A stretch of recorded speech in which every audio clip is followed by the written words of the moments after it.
Dayo engathi into zakhe zingakhanya zibe mhlophe njengesihlabathi zolwandle. Konke akufisayo kube impumelelo.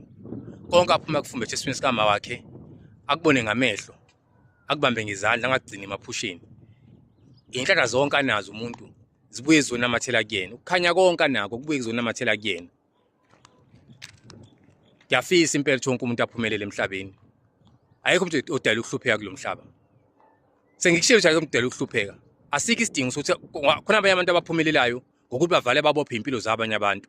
Asikho isidingo sokuvala ubophe impilo yomunye umuntu ukuze eyakhe impilo iqaqeke, uhlukumeze abanye abantu ukuze impilo yakhe iqaqeke. Zilungise wena ukuze uqhubele phambili. Mase uvala abanye abantu uthi bona benze njani?